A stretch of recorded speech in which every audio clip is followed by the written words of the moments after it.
Hello friends, నేను శరణ్యాని. ఇవాళ ఏడడుగుల బంధం 145వ భాగం చదువుకుందాము. రాసిన వారు మీనా ముక్తేశ్వర్ గారు. రవివర్మ గారు ధరణితో మాట్లాడుతూ ఉండగా భరద్వాజ ఫోన్ చేశారు. కృష్ణవర్మపై డ్రగ్స్ ప్రయోగం చేసిన వారి గురించి పూర్తి డీటెయిల్స్ తెలిసాయి. కొన్ని వివరాల కోసం ఉన్నాము, అవి కూడా తెలిసాయి రవివర్మ. మీరు కృష్ణవర్మతో ఇక్కడికి వస్తారా లేకపోతే అంటున్న భరద్వాజ మాటలకు ఎక్కడికి వద్దు, మీరు రాధికా నిలయానికి రండి అంటూ చెప్పాడు. కృష్ణవర్మ కొన్ని పూజా కార్యక్రమాల్లో ఉన్నారు, అందుకనే ఆయనను బయటకు రావద్దు అంటున్నారు. పోలీస్ స్టేషన్లకు అటువంటి చోట్లకు అనవసరం అనిపించింది నాకు, అందుకనే మనం కృష్ణవర్మ గారి ఇంటి దగ్గరే కలుసుకుందామని రవివర్మ వివరంగా చెప్పాడు. సాయంత్రం 6 గంటలకు నేను వస్తానని చెప్పారు భరద్వాజ. అన్ని సాక్ష్యాలను నేను తీసుకుని వస్తాను, మీరప్పటికీ అక్కడికి వచ్చి ఉండండి అని చెప్పాడు భరద్వాజ. అలాగే అని చెప్పారు రవివర్మ. వెంటనే కృష్ణవర్మకు ఫోన్ చేశారు రవివర్మ. భరద్వాజకు అన్ని నిజాలు తెలిసాయి. కృష్ణవర్మ సాయంత్రం 6 గంటలకు మేము రాధికా నిలయానికి వస్తున్నామని వివరించి చెప్పాడు రవివర్మ. తప్పకుండా అన్నయ్య అని చెప్పాడు కృష్ణవర్మ. రవివర్మ చేసిన ఫోన్ విషయాన్ని శ్రావణికి దామోదర్ వర్మ గారికి చెప్పాడు కృష్ణవర్మ. అదే తెలుసుకోవాలని చూస్తున్నాను కృష్ణవర్మ, లేకపోతే నేను ఎప్పుడో ఆశ్రమానికి వెళ్ళేవాడిని, కానీ 3 నెలల కాలంలో ఆ విషయాలన్నీ తెలుసుకొని అన్నీ కరెక్ట్ అయిన తర్వాతే నేను ఆశ్రమానికి మళ్ళీ వెళ్తానని చెప్పారు దామోదర్ వర్మ గారు. తాతగారు, ఇది అంత పెద్ద విషయం అయ్యి ఉండదు, మీరు కంగారు పడాల్సిన అవసరమే లేదన్నాడు కృష్ణవర్మ. కంగారు కాదు కృష్ణ, ఇటువంటి పని చేసిన వారి ఉద్దేశం ఏమిటో మనకు కళ్ళారా తెలుస్తుంది. అంటే నీతోనే మన వంశం అంతం చేయాలన్న ప్రయత్నంగా బాగా కనిపిస్తుంది. ఆ డ్రగ్స్ ఎందుకు పనిచేస్తుందో అన్ని వివరాలు తెలుసుకున్నావు కదా. ఆ విషయాలు తెలిసిన నువ్వు ఇది చిన్న విషయం అని ఎలా అనుకుంటున్నావు అన్నారు దామోదర్ వర్మ గారు. అవును, నిజమే అనుకుని మౌనంగా ఉండిపోయాడు కృష్ణవర్మ. కృష్ణవర్మ ఒక డాక్టర్గా తనకు తెలిసిన మందులు వేసుకుంటూ పూర్తిగా ఆరోగ్యంగా ఉంటున్నాడు. ఇప్పుడు ఏ ఇబ్బంది లేదు, తనలో ఉన్న దోషాలు కూడా పోయాయి. కేవలం డాక్టర్ గారు చెప్పిన విధానాన్ని అనుసరించడం కోసం కొన్ని పూజా నియమాలలో ఉండడం వల్ల శ్రావణి కృష్ణవర్మతో జాగ్రత్తగానే ఉంటున్నారు.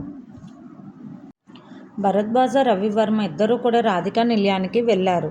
సాయంత్రం 6 గంటలకు. ఆ సమయానికి శ్రావణి, ధరణి పాపాయితో ఆడుకుంటూ ఉన్నారు.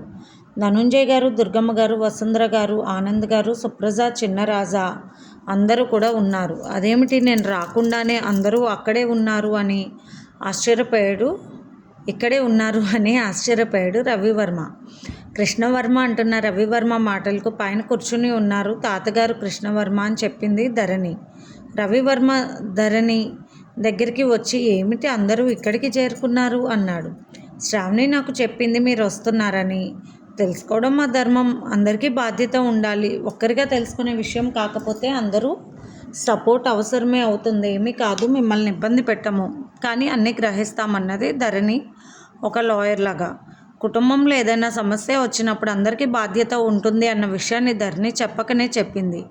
దుర్గమ్మ గారి పెంపకంలో పెరిగిన పిల్లలకు కుటుంబంతో సహా వచ్చిన గొప్ప అలవాట్లు అమ్మను కూడా తీసుకొచ్చావా అంటూ నవ్వాడు రవివర్మ. అసలు అత్తయ్య గారికి ముందే ఆలోచన. కృష్ణవర్మ గారి విషయంలో ఏం జరిగిందో అని అదంతా ఆలోచించుకుంటూ అక్కడే ఉంటే ఏదోగా ఉంటుంది, మనసుకి భారంగా. అసలు చోటుకు వచ్చి కూర్చుంటే అందరం కలిసి ఉంటే విషయం తెలిస్తే ఏ బాధ ఉండదు, టెన్షన్ ఉండదు ముందు అన్నది ధరణి. పైన ఉన్నారంటే కృష్ణవర్మ అని రవివర్మ అంటూ పైకి వెళ్ళారు ఇద్దరు. దామోదర్ వర్మ గారు చాలా కోపంగా ఉన్నారు ఆ విషయంలో. పైకి వచ్చిన భరద్వాజ దామోదర్ వర్మ గారి వైపు చూసి రవివర్మని చూస్తూ సైగ చేశారు, ఆయన ఎందుకు అన్నట్లు. కృష్ణవర్మకు చిన్నగా చెప్పారు రవివర్మ. తాతగారు, కాసేపు మీరు కిందకు వెళ్ళి కూర్చోండి, ఆ తర్వాత అందరూ మాట్లాడుకుందాం, కిందకు వచ్చేస్తాం అన్నాడు కృష్ణవర్మ. అది కాదురా, విషయం నేను తెలుసుకోవాలని కదూ కష్టపడి పైకెక్కింది అన్నారు దామోదర్ వర్మ. ఏమీ కాదు, మీకోసం ఎప్పుడో లిఫ్ట్ రెడీ చేయించానుగా అంటున్న కృష్ణవర్మ తన తాతగారిని తీసుకుని వెళ్ళి కింద ధనుంజయ్ గారి దగ్గర కూర్చోపెట్టి పైకి వచ్చేశాడు. భరద్వాజ ఫైల్ తీశాడు. ఈ డ్రగ్స్ గురించి తెలుసుకున్నప్పుడు అసలు ఈ డ్రగ్స్ ఎక్కడి నుంచి సప్లై అయ్యాయి అన్న విషయం గురించి వేరే ఎంక్వైరీ పెట్టాము. తర్వాత కృష్ణవర్మ స్నేహితుడు శివరాం అసలు ఈ విషయంలో లేరు అని తెలిసింది. శివరాం ఫ్రెండ్ సర్వేష్ ఉన్నాడు. హాస్పిటల్లో ట్రీట్మెంట్ పొందిన జంటను మేము పట్టుకున్నాము. వారి విషయంలో కూడా కొన్ని విషయాలు బయటపడ్డాయి. మీ మీద దాడి జరపడానికి ప్రయత్నించిన వ్యక్తి ముందుగా వాళ్ళ కేసుతో కృష్ణవర్మను డైవర్ట్ చేయడానికి ప్రయత్నించారు. ఆ ప్రయత్నంలో హాస్పిటల్లో పేషెంట్గా జాయిన్ అయిన ఆమె మరొక వ్యక్తితో వెళ్ళిపోవడం, ఆ రిస్క్లన్నీ కూడా కృష్ణవర్మకు చిరాకు కలిగేలా కావాలని సృష్టించారు. అటువంటప్పుడు మనసు తెలియని రిలాక్స్ కోరుకుంటుంది. కృష్ణవర్మకు స్పెషల్ లండన్ బ్రాండ్ డ్రింక్ అలవాటు ఉండడం తెలిసిన వాళ్ళే ఈ పని చేశారు అని గ్రహించవచ్చు మీరు. అందుకని ఆ డ్రింక్లో ఆ డ్రగ్ని కలిపి పంపించారు. అది కూడా ఆ డ్రింక్లో అలా కలపడానికి డాక్టర్గా కొన్ని సలహాలు కూడా అవసరం అంటే విషయం ఒక డాక్టర్కి తెలిసిన విషయమే అని తెలిసింది. హాస్పిటల్లో వస్తున్న చికాకులకు రిస్కులకు కాస్త డ్రింక్ చేసి పడుకునేటట్టుగా పరిస్థితులను చిరాకు కలిగేటట్టుగా సృష్టించారు. అదేమీ మనసుకు పట్టకపోయినా డ్రింక్ మీద ఉన్న ఇష్టతతో కృష్ణవర్మ కాస్త తీసుకున్నానని చెప్పారు. అందులో డ్రగ్ కలిసి ఉండడం వల్ల పదే పదే ఆ డ్రింక్ తీసుకోవాలన్న కోరిక కలిగింది. మానసిక బలం ఉన్న కృష్ణవర్మకు కూడా కలిగింది. ఆ డ్రగ్ తీసుకున్నప్పుడు ఓవర్గా సెక్స్ ఫీలింగ్స్ కలుగుతాయి. దాంతో మనసు శరీరం చెలరేగినట్టుగా ఉంటుంది. ఆ విధంగా ఆ రోజు కృష్ణవర్మ తన భార్యతో గడపడం జరిగింది. మనసు శరీరం అలసిపోయినప్పుడు ఎముకలు బలహీనపడుతూ ఉంటాయి. తద్వారా ఆ డ్రగ్ తీసుకున్న వ్యక్తిలో ముఖ్యమైన సెల్స్ నశిస్తూ ఉంటాయి. ఇంకా తెలియనిది ఏముంది, ఎప్పటికీ పిల్లలు పుట్టే అవకాశం ఉండేది కాదు కృష్ణవర్మకు. ఆ డ్రగ్ కాస్త ఎక్కువ మోతాదులో తీసుకుంటే. అదృష్టం, కృష్ణవర్మ కొద్ది మోతాదులోనే తీసుకున్నారు. అదే కాక ఆయన మంచి వయసులో పూర్తి ఆరోగ్యవంతులుగా, మానసిక ధైర్యవంతులుగా ఉండడం వల్ల తట్టుకున్నారు.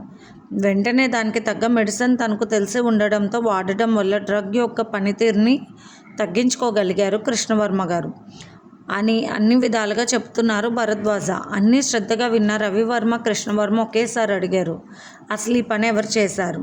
డ్రగ్స్ ఇవ్వాల్సిన అవసరం ఎవరికి వచ్చిందని. అదే చెప్తున్నానంటూ ఫైల్లో ఉన్న ఫోటో చూపించాడు. డాక్టర్ సెల్వరాజ్. వీడు నాతో పాటు చదువుకున్నవాడే, లండన్ యూనివర్సిటీలో అన్నాడు కృష్ణవర్మ.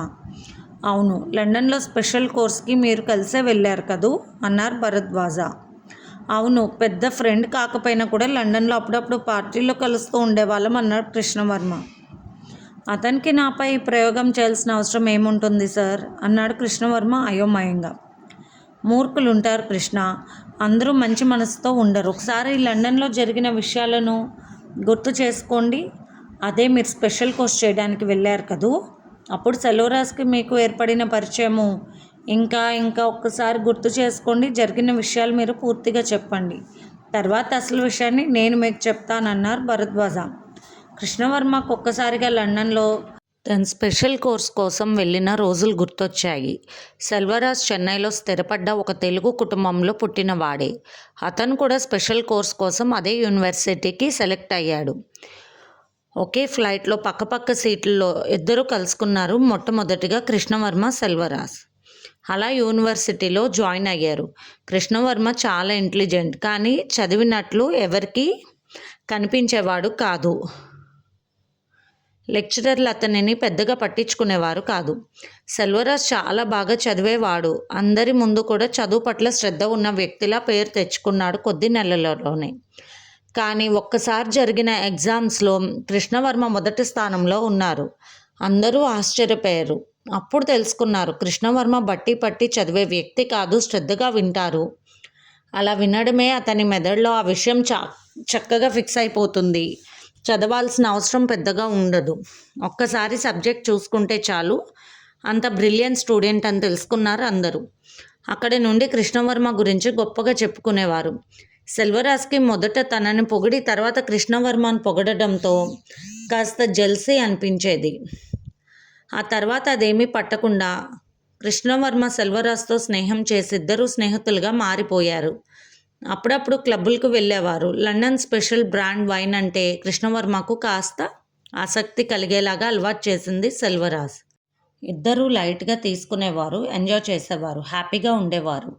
అదే కాలేజీలో చదువుతున్న సుస్మితని మనస్ఫూర్తిగా ప్రేమించాడు సెల్వరాజ్. పరిచయం చేసుకుని మాట్లాడడం, తనతో పాటు కాస్త బయటకు వెళ్ళడం చేసేవాడు సెల్వరాజ్.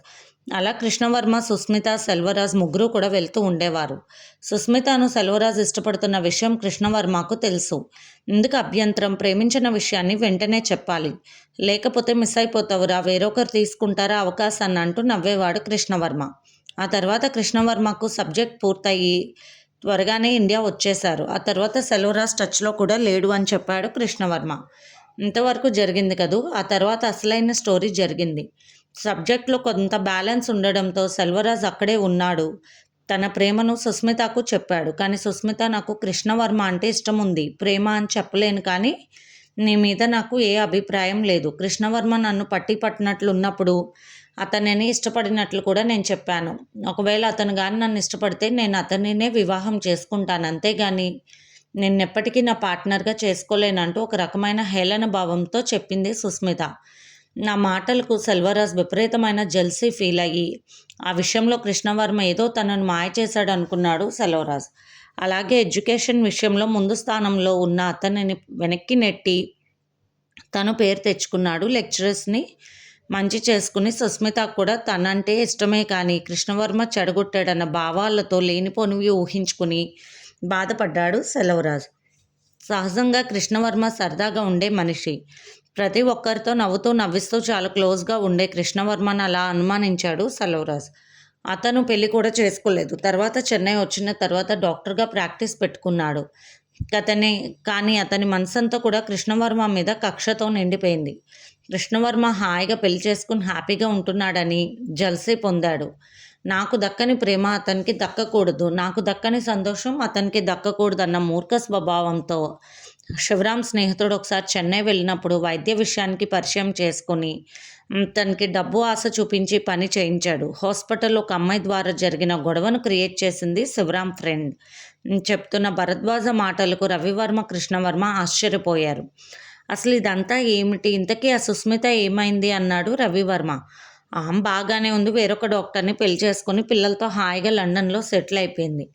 ఈ మూర్ఖుడు మాత్రం ఆమె ప్రేమను నువ్వే చెడగొట్టేవని, ఆమె మనసు మార్చేసావనుకుని తన మీద కక్ష కట్టి తన ప్రేమను ఓడించి తనను వెధవని చేసింది కృష్ణవర్మ అనుకుని తను మాత్రం బ్రహ్మచారిగా ఉన్నాడు, సాధిస్తున్నాడు. వైద్య వృత్తి తీసుకుని కూడా ఒక వెధవలా చేస్తున్నాడని కోపంగా మాట్లాడారు భరద్వాజ. కానీ ఇదంతా నీకెలా తెలిసిందన్నాడు రవివర్మ. ఏముంది, డ్రగ్స్ విషయం డాక్టర్ సలహాతోనే, అందులో ఏది కలుస్తుందో తెలియకుండా తెలుస్తుంది. ఈ విధంగా డాక్టర్ అవసరం. కృష్ణవర్మను ఎంక్వైరీ చేసినప్పుడు కృష్ణవర్మకు లండన్ బ్రాండ్ డ్రింక్ ఇష్టం ఏర్పడింది లండన్లో అని డాక్టర్ చదువుతున్నప్పుడు. అలాగే ఆ డ్రింక్ ఇష్టంతో తాగానని చెప్పాడు. ఆ విషయం కూడా నోట్ చేసుకున్నాను. ఆ తర్వాత ఎంక్వైరీ చేస్తే సెల్వరాజ్ గురించి తెలిసింది. వీళ్ళిద్దరి పరిచయం తెలుసుకున్నాం. అసలు ఏదైనా తేడా చేయడానికి ఒక కారణం వీళ్ళిద్దరి మధ్య ఉందా అని గ్రహిస్తే చివరకు సుస్మిత విషయం బయటపడింది అని వివరంగా చెప్పాడు భరద్వాజ. రవివర్మ, కృష్ణవర్మ మాట్లాడుకుంటూ ఉన్నారు. రవివర్మ ఒకసారి కిందకి వెళ్ళి దామోదర్ వర్మ గారితో చెప్పారు. అది పెద్ద సమస్య కాదు అంట తాతగారు, అనుకోకుండా జరిగిన విషయమే, ప్రాబ్లం లేదు అంటున్నారు భరద్వాజ గారు అంటూ నవ్వుతూ చెప్పాడు. రవివర్మ ముఖంలో నవ్వు చూసి అందరికీ కాస్త స్థిమితంగా అనిపించింది. శ్రావణి మాట్లాడుతూ, బావుగారు అయితే అటువంటి వాళ్ళు కావాలని ఏమీ చేయలేదన్నమాట, అది అనుకోకుండా జరిగిందంటారా అన్నది శ్రావణి. విషయం పెద్దగా ఏమీ లేదు, కృష్ణవర్మ అందరికీ చెబుతాడు కానీ నవ్వుతూ వెళ్ళిపోయారు రవివర్మ జ్యూస్ తీసుకుని. భరద్వాజ ఇప్పుడు ఏం చేద్దాం అన్నాడు రవివర్మ. నేను కాదు చెప్పాల్సిందే, కృష్ణవర్మ చెప్పాలి అన్నాడు భరద్వాజ నవ్వుతూ. నేనేం చెప్పను అన్నాడు కృష్ణవర్మ. ఇప్పుడు సెల్వరాజ్ ఒక డాక్టర్, చెన్నై ప్రాంతంలో అతని వైద్యం గురించి గొప్పగానే చెప్పుకుంటున్నారు. ఇప్పుడు మనం ఏదైనా కేసు పెడితే అతని డాక్టర్ సర్టిఫికేట్ పోతుంది, అతని ప్రాక్టీస్ పోతుంది, అతని జీవితం మీద ఒక మచ్చ పడుతుంది. కానీ ఈ విషయంలో మీరు ఏ నిర్ణయం తీసుకోమన్నా మేము తీసుకుంటాము. ఆయన మీ ఫ్రెండ్ అని మళ్ళీ మీరు తర్వాత ఏదైనా అడుగుతారని చెప్పాలి కదా కృష్ణవర్మ అన్నాడు నవ్వుతూ భరద్వాజ. డాక్టర్ అయితే కావచ్చండి, డాక్టర్గా ఉన్నవాడికి ఇటువంటి బుద్ధులు ఉంటే ఎలా? స్నేహితుడైన కృష్ణవర్మకు తెలియకుండా అటువంటి పనులు చేయడం తప్పే, అటువంటప్పుడు శిక్ష పడాల్సిందే కదా అన్నాడు రవివర్మ. శిక్ష పడాల్సిందే కానీ అలా కాదు అన్నాడు కృష్ణవర్మ భరద్వాజకు కొన్ని సలహాలు ఇచ్చారు. మీరు ఇలా చేయండి, తర్వాత అతని మనస్తత్వం ఎలా ఉంటుందో గమనించండి, ఆ తర్వాత మనం ఏం చేయాలో నిర్ణయించుకుందామని చెప్పిన కృష్ణవర్మ మాటలకు భరద్వాజ, మీ ఇష్టం, అలాగే చేద్దాం. ఎంత విచిత్రం, ఎవరో ఒక అమ్మాయి, అది కూడా ఆ అమ్మాయి ప్రేమించలేదని పక్కన వ్యక్తి మీద ఈర్ష్య పడితే ఎలా ఉంటుంది అని అంటున్నారు రవివర్మ మాటకు భరద్వాజ. ఇప్పుడు నేరాలన్నీ ఎక్కువగా అలాగే ఉంటున్నాయి, కారణం ఉండడం లేదు. వాడిగో హర్ట్ అయిందని ఒక బాధ, ఇంకొకడు వీడికన్నా వాడు పై స్థానంలో ఉన్నాడని బాధ. విధంగా హత్యలు, ఆ విధంగా మోసాలు ఇంకేముంటుంది అన్నాడు భరద్వాజ. కృష్ణవర్మ, ఎందుకు నీకంత జాలి, వాడికి బుద్ధి రావాలి కదూ అన్నారు రవివర్మ. అతను నాకు ఫ్రెండ్గా కొన్నాళ్ళు ఉన్నాడుగా అన్నయ్య, అటువంటప్పుడు చూద్దాం, ఒక అవకాశం ఇచ్చి అన్నాడు కృష్ణవర్మ. కానీ వాడు ఫ్రెండ్ లాగా అనుకుని చేయలేదు కదా, మోసగాడు కింద లెక్క వాడు అన్నారు కోపంగా రవివర్మ. కిందకు దిగిన భరద్వాజను దామోదర్ వర్మ గారు కూర్చోండి అన్నారు. ఏం జరిగింది, మా మనవడి మీద ఎవరు ఆ ప్రయత్నం చేసింది తెలియచేయండి అన్నారు. నేను చెప్తానులే తాతగారు అన్నాడు కృష్ణవర్మ. అర్జెంట్ వర్క్ ఉందని ఫోన్ వచ్చింది సార్ గారికి అంటూ చెప్పాడు కృష్ణ. సరే సరే అనుకున్నారు దామోదర్ వర్మ గారు. కృష్ణవర్మ జరిగింది టూకీగా అందరికీ చెప్పాడు. అదేమిటి, అసలు నీ తప్పు లేకుండా నీతో పాటు చదువుకున్నవాడు ఆ విధంగా చేస్తే నువ్వెలా ఊరుకుంటావు కృష్ణ అన్నారు ధనుంజయ్ గారు. చక్కగా చెప్తున్నారు, అలాంటి వాడిని వదిలిపెట్టకూడదు. అయినా వాడు వాడిన డ్రగ్స్ సామాన్యమైనదా? పొరపాటున ఎక్కువ మోతాదులో తీసుకుంటే ఈనాడు కృష్ణ పరిస్థితి ఏమిటి? తెలిసి కలవాడు కాబట్టి తనకు ఎఫెక్ట్ రాకుండా జాగ్రత్తలు తీసుకొని మంచి వైద్యం చేయించుకున్నాడు కాబట్టి సరిపోయింది. లేకపోతే అన్నారు దామోదర్ వర్మ గారు కోపంగా. కృష్ణవర్మ, అందరూ మీలా మంచితనంగా ఉండరు. మీరు ఒక అవకాశం ఇవ్వాల్సిన అవసరం ఏముంది? మీరు ఎక్కువ మోతాదు తీసుకోలేదు కాబట్టి సరిపోయింది, లేకపోతే ప్రమాదమే కదా. ఈ విషయం పట్ల కోర్టులో వేయాల్సిందే. వాడి డాక్టర్ పట్ట వ్యర్థం అవ్వాలి. అయినా అటువంటి వాడి డాక్టర్గా ఎలా పనికొస్తాడన్నది ధరణి. వదిన, సెల్వరాజ్ గురించి ఇప్పుడే మేము ల్యాప్టాప్లో చూస్తే అతని పేషెంట్లు బాగానే చూస్తున్నట్టుగా ఉంది రీడింగ్. అదే కాక ప్రాంతంలో అలాంటి డాక్టర్ అందుబాటులో లేడు. వాడేదో పిచ్చి పని చేశాడని నేను కూడా నా ఒక్కడి కోసం అందరు ఉపయోగాలని పోగొట్టడం ధర్మం అంటారా అన్నాడు కృష్ణవర్మ. మంచితనానికి హద్దు ఉండాలి కృష్ణ అన్నది బాధగా దుర్గమ్మ గారు. ఏదేమైనా బాగా భయపెట్టి అయినా వాడిని వదలాలి కదా అన్నారు ఆనంద్ గారు. చెప్తుంటే వినడం లేదు తమ్ముడు అన్నారు రవివర్మ గారు. అందరూ కూడా నా ఆరోగ్య విషయంలో చాలా కంగారు పడ్డారు నాకు తెలుసు. కానీ మనం ఒకరి కోసం, ఒకరి మీద జరిగిన విషయం కోసం ఎంతోమంది పేషెంట్లను డాక్టర్ లేని ఇబ్బందులకు బాధ పెట్టడం అనేది సమంజసం కాదు అనుకుంటున్నాను నేను అన్నాడు కృష్ణవర్మ. మీ మంచితనం సంతకెళ్ళినట్లే ఉంది. అలాగే కదూ, పీకల మీదకు తెచ్చుకున్నారు డాక్టర్గా ఇలాంటి మంచితనాలకు పోయి అన్నది శ్రావణి కళ్ళ నీళ్లతో. వసుంధర గారు మాట్లాడుతూ, కృష్ణ చెప్పిన విషయంలో కూడా అర్థం ఉన్నది. ఒక్కసారి ఫ్రెండే కాబట్టి మాట్లాడి విషయాలు తెలుసుకున్న తర్వాత నిర్ణయించుకుంటే బాగుంటుందిగా అన్నది ఆమె.